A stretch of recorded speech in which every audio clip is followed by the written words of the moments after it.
A Bíblia é um livro que tinha tudo para dar errado. Porque ela não tem uma linha editorial. Pô, eu sou autor. Eu sei como é que é complicado escrever um livro, principalmente quando você escreve a duas mãos. Eu tô escrevendo um livro agora com mais 2 colegas. Graças a Deus a gente se dá muito bem, uma equipe muito bacana. O Adolfo, o Marcos e eu. Mas a gente escreve, tem depois um editor colocar uma linguagem pra ele. Porque o jeito de eu falar não é o jeito do Igor. Sim. Se eu escrever um livro em parceria com ele, o cara vai ter que dar uma ajustada ali, alguma coisa e tudo e tal. Reunião de pauta. A Bíblia não teve nada disso. E você pega do Gênesis ao Apocalipse, ela tinha um livro que tinha tudo para ser abortado. Ela não tem uma sequência lógica, que ela conta de história, mas fala também de poesia e da receita. Ela tem histórias absurdas, tem aparentes contradições. E hoje é o livro que muda vidas. Quer ver um exemplo? Pega Os Sertões de Euclides da Cunha. Obra maravilhosa. Joga numa penitenciária. Deus um Delírio, de Stephen Hawking. Pega o livro Deus um Delírio e leve em Bangu 1. E deixa os presos lerem Deus um Delírio. Depois de um ano, quantos presos você vai ter recuperados porque leram Deus um Delírio? Sei lá, acho que nenhum. Agora joga uma Bíblia. Bom, a Bíblia tem um histórico de ajudar as pessoas. Dentro de um ano você tem uma igreja funcionando lá dentro. Uhum. Então tem nesse livro alguma coisa que ultrapassa a capa preta que o envolve, sabe? Uhum. Tem um poder ali que nem eu consigo explicar, eu só aceito. Então, respondendo ao que perguntou aí, nós temos indícios, não é o quadro completo, eu concordo com você em gênero e grau. Certeza absoluta com esses olhos, eu não vou ter nem se eu estou vivo amanhã. Uhum. Certeza absoluta. Até com relação Até se você estiver vivo para sempre, talvez. Exatamente, eu não tenho certeza absoluta de nada. Sim. Nesse ponto eu sou um pouco agnóstico, tá bom? Pode ser que hoje estão falando que, um tempo atrás, falavam que o átomo era a menor partícula da matéria. Sim. Até vi o pessoal quebrar o átomo e falar que não, tem o quartzo, as partículas subatômicas. Né? Então, quer dizer, até a própria ciência faz declarações que amanhã podem ser refutadas. Sim. A luz propaga de maneira curvilínea ou reta. Então, muita coisa vai mudando. Então, até na ciência, eu nunca tenho certeza absoluta de nada. Sim. Então, eu trabalho com verdades provisórias e evidências. E dentro dessas verdades provisórias e evidências, eu vejo lógica para a historicidade bíblica, que, por sua vez, sustenta a mensagem que ela apresenta. Caralho. O Fê9751 mandou: olá, boa noite a todos. Sou Felipe Ferreira e esperei ansioso pro Rodrigo Silva vir ao Flow, para ver o papo com vocês, para ver o que sairia dessa mistura. Queria que o pastor apresentasse a vocês as profecias de Daniel, para ver o que o monarca vai achar. Jesus está voltando. Valeu. Como é o nome dele? Felipe Ferreira. Felipe significa domador de cavalos. Já que o Felipe falou, Felipe era o nome do pai de Alexandre o Grande. É interessante que não vale Rodrigo, nada. E Rodrigo? Rodrigo significa... Rodrigo vem do saxão. Rodericum. Significa aquele que é rico em glória. Eita! Tanto é que as línguas saxônicas, como o alemão, como o inglês, o nome Ricardo vem da mesma raiz. Fala rich, rico, Richard. Pode crer. Né? Bom, vamos lá. O que o Felipe deve estar falando é o seguinte, que o Daniel tem um lance muito interessante com o Daniel. Nabucodonosor veio em 605 a.C., cercou Jerusalém, depois em 587 ele destruiu o templo, e nessas vindas ele levou muito judeu cativo para a Babilônia. Né? Levou muito judeu cativo para a Babilônia. E levou um jovem chamado Daniel. E ali a Bíblia fala que o rei teve um sonho, e ele ficou confuso com o sonho. Daniel foi lá, interpretou o sonho do rei e falou: olha, rei, Deus deu esse sonho para você para mostrar o que vai acontecer no futuro da humanidade. E o sonho do rei foi um sonho onde ele viu uma estátua com vários elementos: ouro, prata, bronze, ferro e ferro misturado com terra, com barro. Se eu tivesse uma Bíblia aqui, eu teria... Ficou no carro. Mas tudo bem, eu vou citando aqui. Aí, Daniel capítulo 2, depois o pessoal pode ler em casa. E ele falou assim, o rei falou: foi isso que eu sonhei. Ele falou: pois é, rei, agora eu vou te revelar o sonho. A cabeça de ouro é o teu reino. E o seu reino vai passar. Vai vir um outro reino, que Daniel vai revelar no capítulo 7, chamado Medo-Pérsia, que vai dominar depois o seu. Depois vai vir um outro reino, chamado Grécia. Isso está no capítulo 7. Depois da Grécia vai vir um outro reino. Mas não está na Bíblia assim nominalmente, tá? A Grécia, a Medo-Pérsia e a Babilônia estão. Só dali para diante que não está. Tá. Estão as características. Aí vira uma... porque o livro da Mas já existia naquela época esses países? Não, 606 a.C. é só a Babilônia. Tinha a Pérsia, mas a Pérsia era um trocinho desse tamanho. Entendi. Você está entendendo? E a Grécia tinha lá no Peloponeso, aquele monte de ilhas lá, nada, né? E o detalhe, um parênteses aqui, que isso aconteceu no capítulo 2 de Daniel. Mas depois no capítulo 7, Deus dá uma visão ao profeta Daniel com essa mesma história, mas com mais detalhes. E depois no capítulo 8, com mais detalhes. Daniel vê monstros, bichos, e Deus vai explicando. Por que Deus fez aquilo? É a maneira de entender, parábola, não é? E Deus vai dando detalhes. Aí Deus fala o seguinte, como são as características? Eu estou pegando igual Daniel 2 e 7. A Babilônia vai passar, o reino que virá da Medo-Pérsia, ele será forte por um lado e fraco por outro. Ele terá duas forças. E realmente foi a junção da Média e da Pérsia, Dario e Ciro, que destruíram a Babilônia. Quando fala da Grécia, fala da Grécia de um único rei que ia dominar o mundo, mas ele mesmo se autodestruiria. E quando ele se autodestruísse, na sua força quebrou-se-lhe o poder, 4 reis iam surgir dele. Aí quando você chega no período da... Aí você tem então 606 a.C. a Babilônia. Em 538 a.C. veio a Medo-Pérsia e destrói a Babilônia, igual Daniel falou. Em 331 a.C., Daniel já tinha virado farinha, vem o filho de Filipe, Alexandre o Grande, da Macedônia, e começa a fazer as conquistas gregas. Igual a profecia falou. Entendi. E Alexandre o Grande, ele só ia conquistando e não voltava, conquistando e não voltava. E como é que Alexandre morreu? Ele se autodestruiu praticamente, porque ele morreu em 323 a.C., com 33 anos de idade. Aí tem algumas versões, alguns acham que ele contraiu febre tifoide na Índia, outros acham que ele resolveu beber uma taça de vinho para cada ano da vida dele.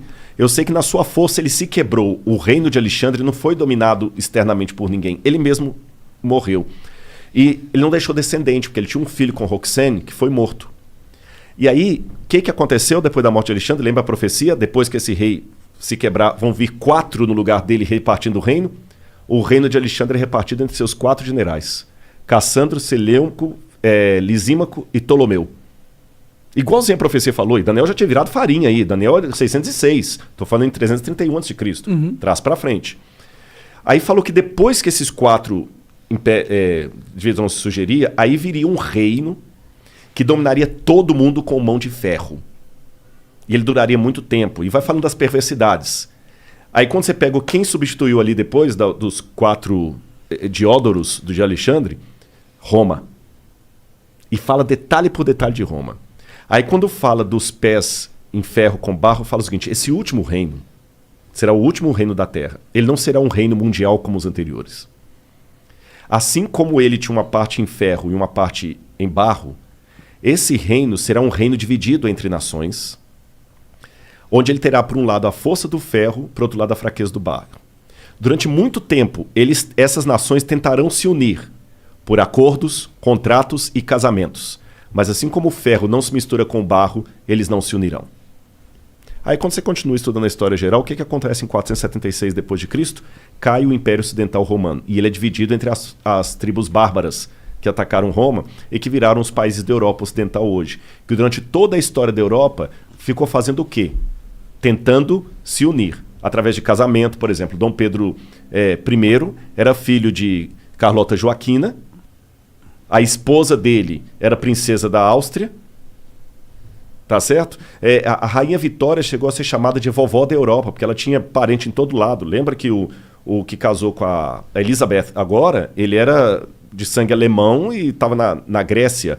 A Europa toda tem parentes e eles não conseguiram unir a Europa. O que Napoleão tentou? O que Carlos Magno tentou fazer? Unir a Europa, ele não conseguiu. O que Napoleão tentou fazer? Unir a Europa, não conseguiu. O que Adolf Hitler tentou fazer? Unir a Europa e não conseguiu. Mercado como europeu, unir a Europa e não conseguiu. Agora o Brexit. A Europa pensou rachou que de novo. Rachou de novo. E a profecia falou que esse reino seria um reino dividido até o fim, quando então virá uma pedra do céu que é a volta de Jesus. Eu dei um panorama assim rápido, sabe? Então acaba com o cometa. Não, aí é um símbolo da asteroide. volta. Não é um asteroide. Fala que é uma pedra como se fosse tirada de uma montanha. É um símbolo da intervenção divina na história. Entendi. Nos dias desses reis. Então, cara, é muita coisa coincidindo assim que você vai assim, mas aconteceu ao pé da letra. Isso é só um exemplo. A Bíblia está lotada de profecias. Não são profecias como música de Roberto Carlos quando você está na fossa. Qualquer uma conta a sua história. Você entendeu? Não tem música assim. Qualquer uma conta a sua história. Você tá lá, tomou um pontapé no traseiro da menina, parece que a música foi feita pra você. Sim, histórias que são arquéticas. Não, tipo não a é o história do caso. herói. Isso aqui é... Histórias que se repetem na humanidade. É muito legal. E eu vou fechar essa resposta aqui, que foi só uma pincelada que eu dei, né? Durante muito tempo, muitos pensavam que tudo de Daniel era um mito. Por exemplo, se você conversasse com um cético no século XVII, XVIII, até o início do século XIX, ele dizia assim... Daniel não foi o cara que leu umas paradas que foram escritas na parede com sangue? Foi o Belsazar, que era o rei da Babilônia. Eu vou falar dele na arqueologia. Olha que interessante. Segura que eu vou falar dele. Um cético até por volta de 1820 ia falar com você assim, livro de Daniel é todo mito, bobagem, nada disso aconteceu, porque a arqueologia não existiu Babilônia. Pelo menos o grande império da Babilônia não existiu. Você vai no rio Eufrates de fora a fora e não vê nenhuma Babilônia ali. E a Bíblia e Heródoto falavam que a Babilônia, o rio Eufrates cortava a cidade, igual o Tietê e Pinheiros corta São Paulo. Aí você vai Tietê de fora a fora e não vê rastro de cidade.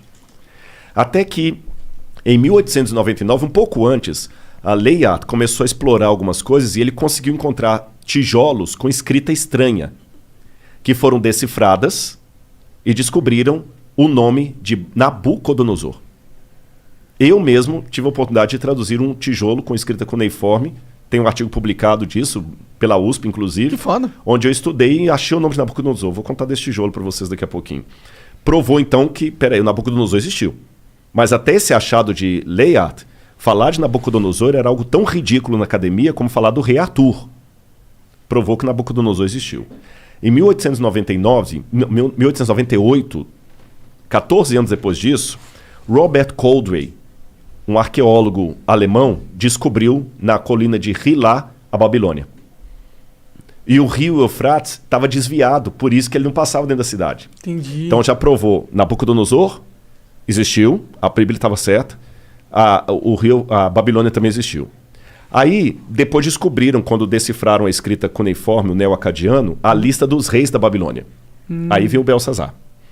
Porque, segundo a Bíblia, o rei que estava no poder quando os medo-persas atacaram a cidade, o rei da escrita na parede lá que você falou, chamava-se Belsazar. Só que quando você pegava a lista dos reis da Babilônia, o último rei era Nabonido. Então, peraí. Agora nós temos um problema arqueológico. A lista oficial da Babilônia, quando colocava os reis inteiros, o último foi Nabonido, não teve nenhum depois dele. E a Bíblia fala que o último rei era Belsazar. Aí muitos críticos falaram, tá vendo? A arqueologia desmente a Bíblia. Até que William Talbot estava trabalhando nos porões do Museu Britânico e ele descobriu um tablete que foi traduzindo as orações de Nabonido, as crônicas de Nabonido.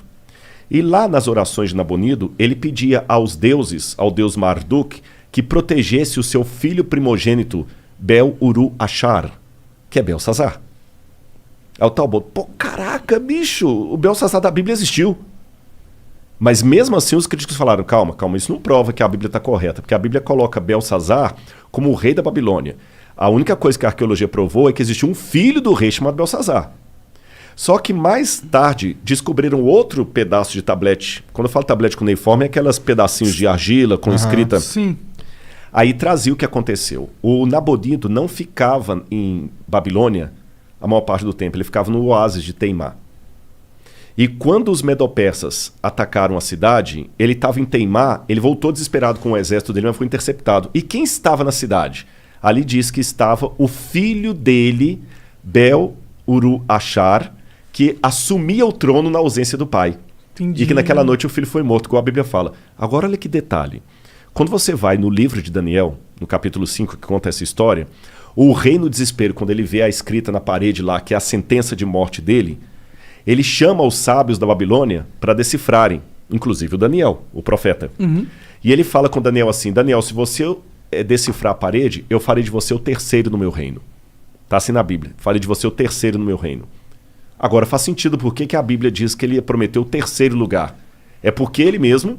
É o segundo. É o segundo. Cara, então você vai pegando esses detalhes... É incrível, incrível. E quando eu traduzi, por exemplo, esse tijolo, que hoje está no Museu do NASP, eu sou o curador de um museu de arqueologia lá. Da hora. E eu fiz a datação com a USP, a gente datou o tijolo por termoluminescência. Porque eu fiz primeiro a tradução do acadiano, e eu achei o nome de Nabucodonosor e do pai dele, Nabopolassar. Eu traduzi a publicação, publiquei a tradução, e depois no IPEM, a gente foi fazer a datação ali com o Casimiro Munita. É aquele negócio, a gente cruza dados, contas. Eu não sou da área da química, mas aí a gente faz pares e publica artigo científico junto. Aí, quando fizemos a datação, a data da USP de termoluminescência deu 300 anos antes de Cristo para o tijolo, que eu traduzi. Da hora. Mas não foi da hora, sabe por quê? Não, porque Daniel era de 600 e pouco. 600. Eu tô com um hiato de 300 anos aí. Entendi. Aí, eu quebrando a cabeça, o Casimiro falou, não, Rodrigo, calma, não fica desesperado, não. Aí é a hora do cara explicar a área dele, que você não conhece. Aí o Casimiro me explicou assim, doutor Casimiro Munita, do IPEM. Ele falou assim, Rodrigo, a gente consegue, pela termoluminescência, datar a última queima da cerâmica. Então essa cerâmica pode ter 2.000 anos. Mas se ela sofreu um incêndio 300 anos atrás, ela vai dar que tem 300 anos. Entendi. Porque eu tô datando a queima dela e não a primeira queima. Se você coincidir de ela não ter passado por nenhum incêndio, você vai estar datando o dia que ela foi levada ao forno. Mas se ela teve um incêndio depois disso, zera.